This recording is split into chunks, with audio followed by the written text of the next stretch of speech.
Hello and welcome to Hot Pursuit, part of Ahval video and podcast series. Today my guest is my dear colleague from North Cyprus, Hasan Kahvecioğlu. Hasan, welcome. Hi, Yavuz. We are here to greetings from Cyprus. We are here to talk about the recent developments. A visit called Picnic in Varosha. This was the name of the label about Turkish President Erdogan's visit yesterday, Sunday, November 15, related with the anniversary of the foundation of North Republic. But it's far beyond that. It was only a pretext for this visit. The messages, the choreography of the visit, and everything around it, the rhetoric, the speeches, and the whole vision that we saw, of course, is important to talk about, because my first question would be to you, of course, during that day, yesterday, Sunday, November 15. And then later on, perhaps we should talk about whether or not this is a game changer or turning point for North Cyprus. In what ways, if yes? So, I am all ears. Dear Yavuz, as you said, what we have witnessed yesterday is completely a comedy, let me say, completely a show, but it has, of course, in its messages to the world from Erdoğan, directly from Erdoğan, and he declared again once more, he declared that he is the man in charge regarding Cyprus issue. He is the man in charge regarding Varosha issue. So this was completely a declaration that Erdoğan from now on will be more powerful on this soil, unfortunately, will has more power in our even internal politics, and he will run the complete project alone with his authority, and elected Tatar will be the obedient servant for this project. We saw it yesterday very, very clearly. Tell us about it. The project is, as you know, from the beginning, the first aim was to get rid of Mr. Akinci. They achieved this as the first step. Mustafa Akinci is the former president for our viewers, and he was also a contender in the presidential race, and he lost to Tatar. Yes. Yes, you are right. And after this, that now Mr. Erdoğan has his own obedient servant, in my words, that is ready to work together with Erdoğan, to be his servant in his actions, in his ideas, whatever it is. They showed together yesterday this thing, and you can see from the pictures, from the videos, all this energy between them. So, as I said before, the project at the beginning was to get rid of, they succeed. Second thing is directly to control the local administration. I mean, the ruling party, which Tatar was the president until 18th of October. After Tatar appointed, let me say, to the new post, and he became the president, UBP, the ruling party, went to the General Assembly to choose a new leader for the party. But unfortunately, first round held in Nicosia, and two candidates, the delegates decided to give the chance to two candidates to run for the second term. And in the middle of the week, they cancel the General Assembly. So here on this soil now, there is no cabinet, there is no government, there is no prime minister. It is completely in a chaos. So the first aim was to get rid of McKinsey, but the second one was to choose one leader for the ruling party to serve like Ersin Tatar, not to be a different man and not to be someone who is not listening to Erdogan. So when they saw that these two candidates, they are not eligible to work with Erdogan, they canceled the General Assembly. This was another game, the second game. So the third one was the Varosha issue.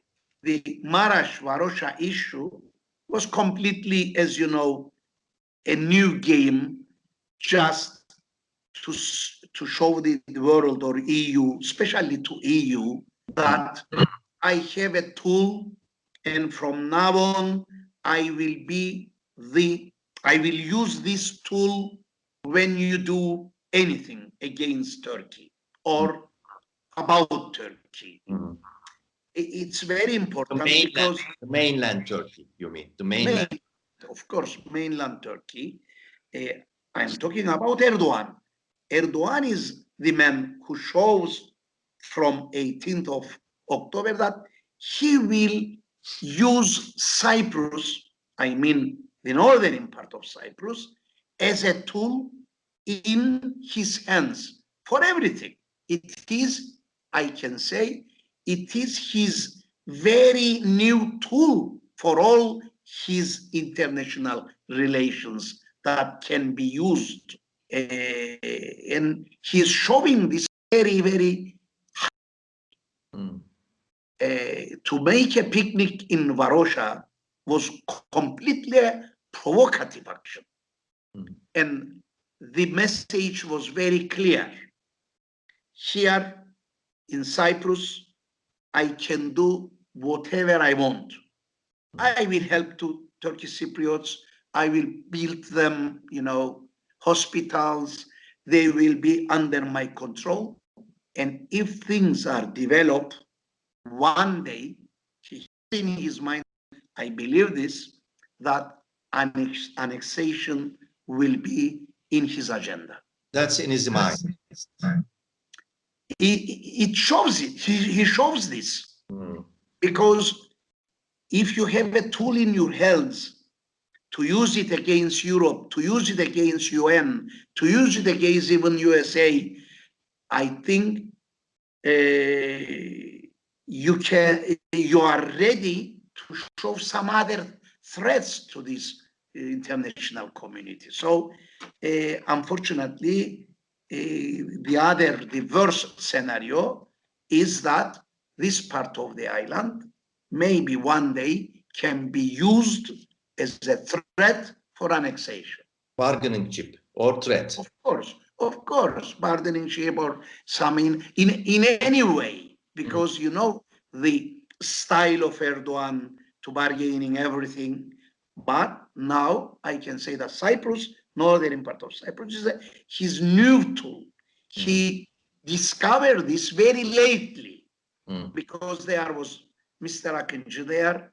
He was supporting federal solution based on equality, political equality, and he was not very active in our local politics because of these principles, because of our constitution, because of our laws. But now he became completely free to do everything. Because after Akıncı, when it started to interfere into the ruling parties, even in the party relations, and he changed the whole structure, and there is no any voice from this party. There is no any voice to say, please don't do it for us. We are a small country. We have this structure for many years, and we don't want to ruin this Anglo-Saxon judicial system and all the party system ruined everything. Now, the stage that we came, there is no any elected leader of ruling party. There is UBP. There is no partner for him. And even there is another man, the Secretary General of this party, who is trying to form a new coalition with right-wing parties. And their numbers are not enough in the parliament. There are only 25. Despite this, he is keeping this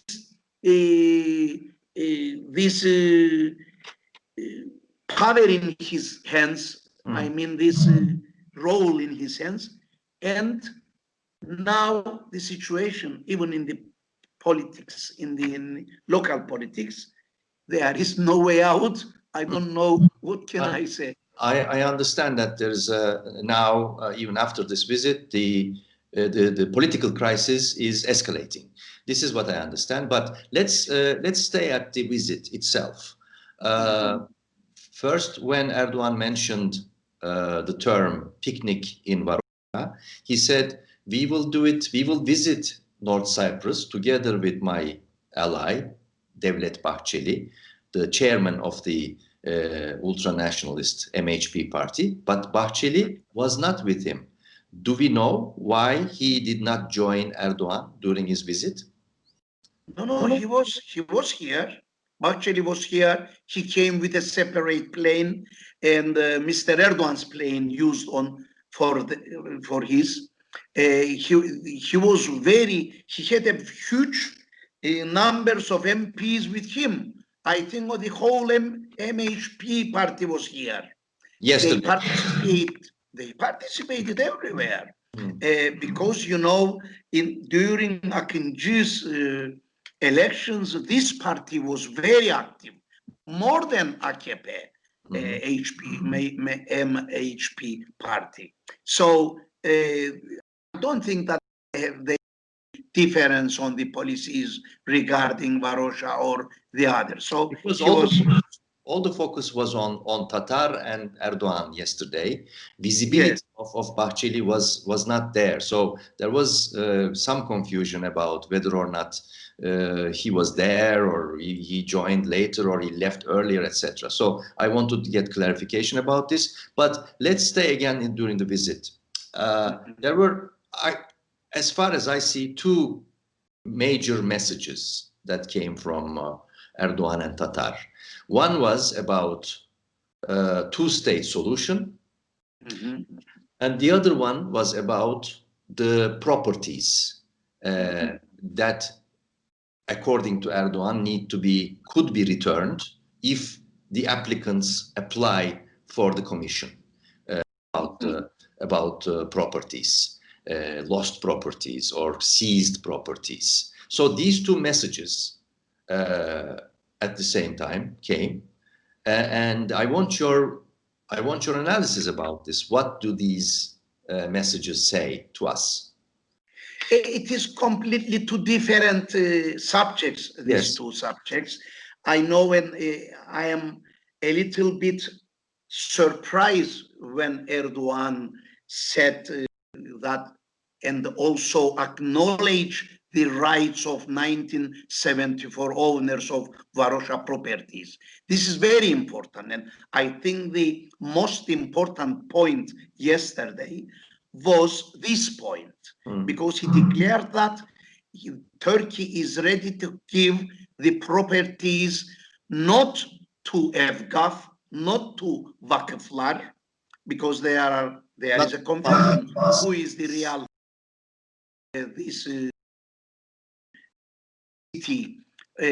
yesterday he declared that he will accept to give these properties to their real and their owners that they left in 1974.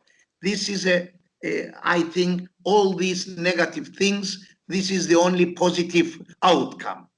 Because yesterday in his speech, he made it very clear on this, because of the decision of European Human Rights Court. At the beginning, a year ago, when this Varosha case started to be discussed in the media and the hearing, then the local government took a decision to go there and to make, to count the buildings and this and that. I wrote an article about this because there was some developments regarding the human rights court decisions. A big threat for Turkey because it is millions of pounds Turkey had to pay to these owners. There was only 5 cases before this court regarding the Varosha issue. So the project, one side they are showing that they are opening Varosha, but the real reason is that they have to give the properties back to those who had them in 1974. Now there are 338 cases in front of the court. And until the end of December, they have to give back some of these properties. Otherwise, this court will take another new decision as a sample decision to cover the whole cases and to punish Turkey to pay. I cannot give you exact number, but it is almost 1 billion pounds. Astronomical. Astronomical. So this is the force. This is the heavily, pressure on Turkey to take action. So the real reason these openings, these ceremonies are one side to satisfy the nationalist society of Turkey and even the Cyprus that we are opening. And the other side, the real side, is the decision of European Court. We will see this in coming days because there is an interview, very important interview from the lawyer of these families that they went to the court, and this lawyer told the journalists that Turkey written a paper. There is a paper written by Turkey sent to this court and promised that they will do something locally. So local remedy. Go to this.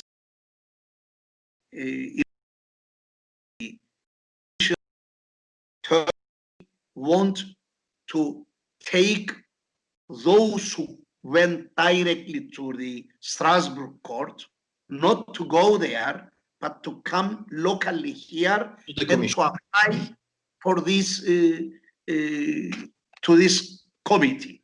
So this is our expectation now. We will see more applications maybe because it was 200. Do you think there will be more applications because there is a trust issue? Maybe some people will have to wait until Strasbourg European Court comes with the verdict, with the ruling.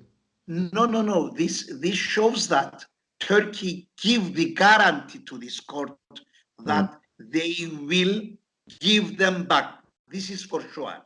The other thing is to give them back. There is another condition. Because this Varosha region is under the control of military. Yes. It is a military zone. So they need to pass a law from the parliament to put it out and to put it in the law, because the law says that North Cyprus. Yes, of course. Because it is a military zone, doesn't it mean that it is a Turkish Republic soil? Yes, it is. There is so it is different status. No, it is not, because here the half of the soil is military zone in here. So you can they allow you to stay in the military zone, but it is military zone. Anytime they can say, this is military, you cannot stay there. So Varosha's status is military zone, and in the law it says that if a Greek Cypriot has a property in military zone, this will not be the subject of giving the property back if it is under the military zone. So they need now to remove this article from the law and make it, normal soil or unfenced. Now it is a fence. Turn it into from military zone to civilian zone. Discussion in front of us, and they will do it. I'm sure they will do it. Yeah, but there is government. There is no government, as you said, but in these coming days, Erdoğan will fix it. Until yesterday, all the members, the MPs of the UBP, were waiting Erdoğan to give them any instruction about this, and I'm sure they got it. Okay, I understand. Let's go to the second message: two-state solution. Is it the game changer, or is it the end of the negotiations as we know? Sometimes I some hopes, sometimes I don't. But I don't think that UN Secretary General will have more wish or more will to do this. I saw that UN Secretary General is reluctant because he had Anastasiadis and Akıncı in Berlin, and they did a good business. They make a good compromise, and this was the starting point for these 5-party negotiations, Berlin Agreement. But now they are not recognizing, Erdoğan and Tatar are not recognizing Berlin Agreement. They are not recognizing the outcomes of Crans-Montana. They are not recognizing all these things. So at the table, it will be another problem for Turkey's side. Anastasiadis also said that I am not going to continue from where I left with Akıncı. He also said that. Yeah, he said it because Crans-Montana is another thing, Berlin is another thing. Akıncı was saying we will continue from Berlin.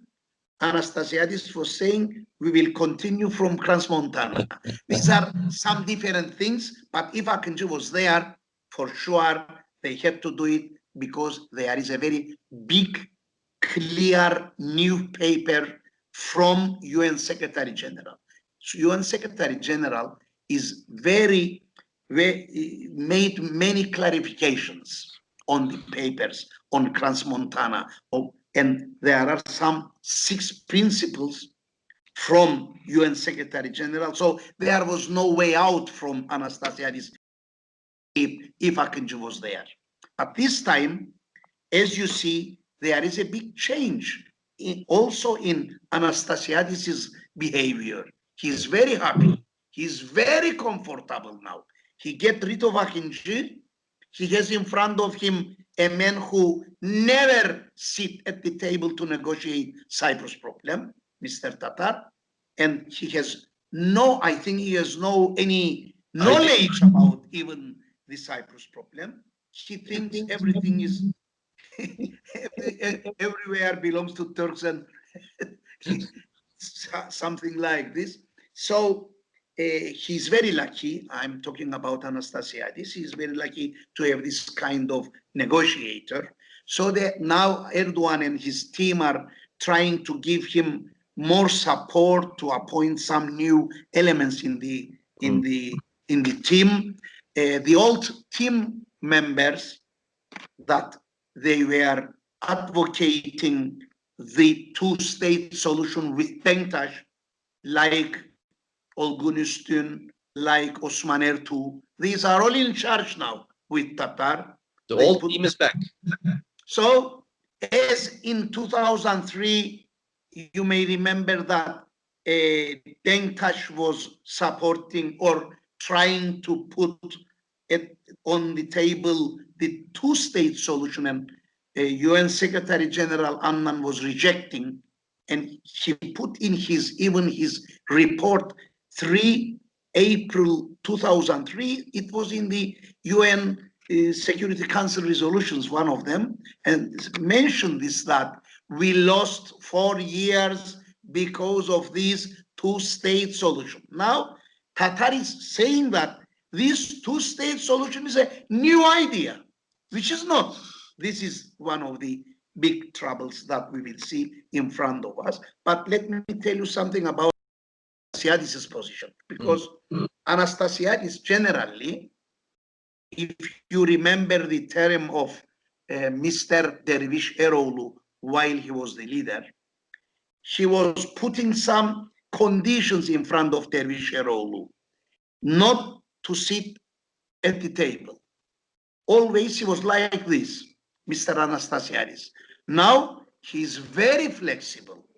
He's saying Turkey is doing, he's protesting Turkey's actions in East Mediterranean.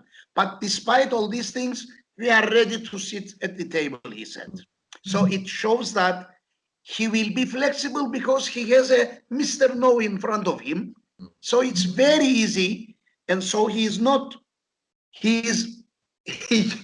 cannot believe he is very, very flexible in these days, Mr. Anastasiadis. He is ready to sit at the table, but he says that he can never discuss the two-state solution, which is correct for them and for the United Nations Security Council resolutions.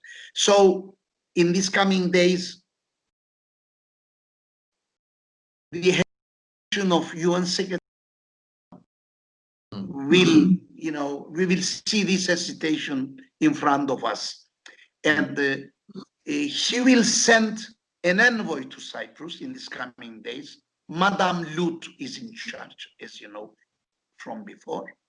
She will come, she will visit the two sides, and maybe United Secretary, maybe UN Security Council will take another decision about this.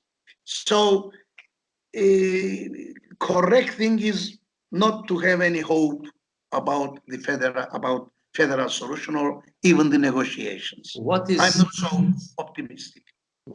I understand. What is, do you think Erdogan's end game is with North Cyprus? What is the end game?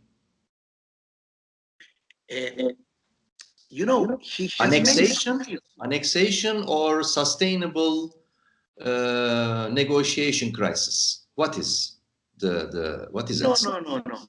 I don't think that Erdogan wants any brother state or brother administration in the north of Cyprus, because he shows this. Even yesterday, the opening of the hospital, because Turkey built a hospital here, a pandemic hospital, and he opened this hospital with around 20 MPs and the members of his cabinet, and there was no any Turkish Cypriot in the picture.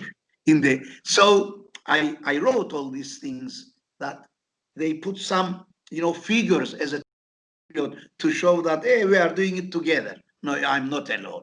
But as you see, his position, he was the speaker, he was the announcer of the ceremony himself, and he was showing that I am the boss.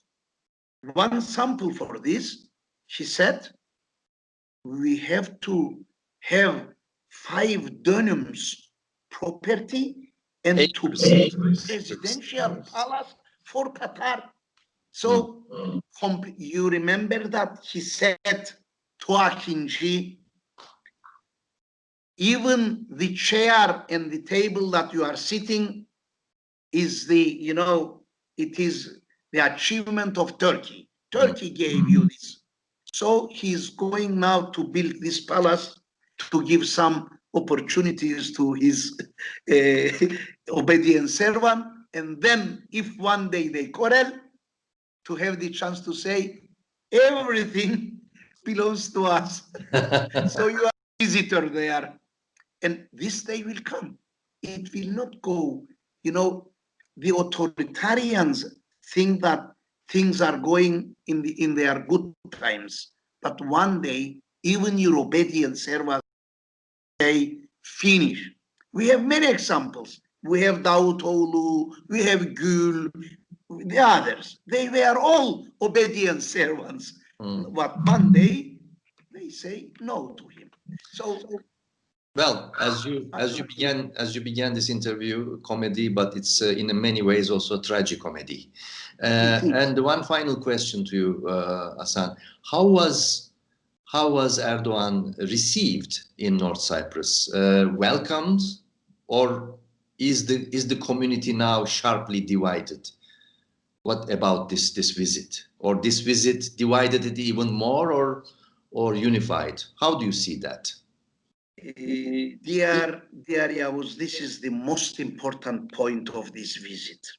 He doesn't care about the sensitivities of the Turkish Cypriots. And this makes me very unhappy. As a, even as a motherland, of course, we have different views, but even if there is a motherland there, his actions, his approach to the Turkish Cypriots from the beginning, not even now, it was not so polite. It was always, in a very bad positions. Yesterday, he showed this in many behaviors. Turkish Cypriots yesterday, I can say this correctly, Turkish Cypriots were not presented in these ceremonies. Turkish Cypriots are not accept to build a picnic, to make a picnic on the sadness of the others. I am sure that yesterday there was no Turkish Cypriots there in the picnic case. Of course, there are many that they are ready to, work together with AKP or Erdoğan, but generally the settlers were there, and all these members of those who are following Erdoğan's visit, there was no so much Turkish Cypriots, and also the left-wing parties of Turkish Cypriots yesterday at the same time they protested this. There was 2-3 different demonstrations, and it was very crowdy, the demonstration. Generally, unfortunately, though the crowds were all the youngers. This shows that Turkish Cypriots are not ready to accept this big division, because from the 18th of October, there is a big division in this society. In one side, Turkish settlers, because of the election results. Also, the election results show that Turkish origin people that they are here easily can be manipulated from AKP. Unfortunately, even the community of Alevis, the community of Kurdish people, even these two communities that last elections, they completely supported Mr. Akinci, they moved to the other side because of the threats of AKP. It was a huge threat against them. So they achieved a big scenario or game now to make these people, this society, to separate them, to split them into two. And this will be the most dangerous thing in our future political discussions, because all the political parties, even the left-wing parties, mainly they have to focus on this. They mainly have to make new links with these people. I'm talking about those who are coming, they came from Turkey. But the other side, there is another project, because there are some 20,000 people, workers, Turkish origin workers, that they are waiting for citizenship.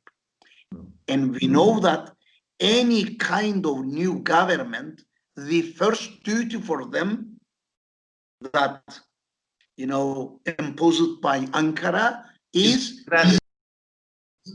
these 20,000 people will be new citizens.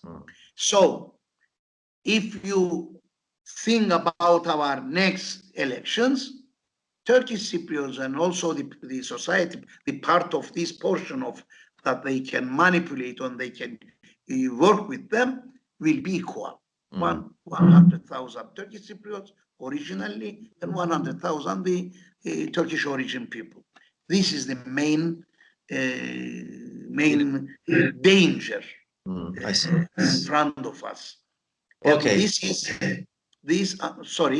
And this is what I am always saying to my Greek Cypriots, that we miss all the chances in these recent years. Opportunities lost. And let's end this pessimistic note. My colleague from North Cyprus, Hasan Kahvecioğlu. Hasan, thank you very much for this analysis, this interesting visit by Turkish President Recep Tayyip Erdoğan to North Cyprus. Thank you. Good evening. Thank you.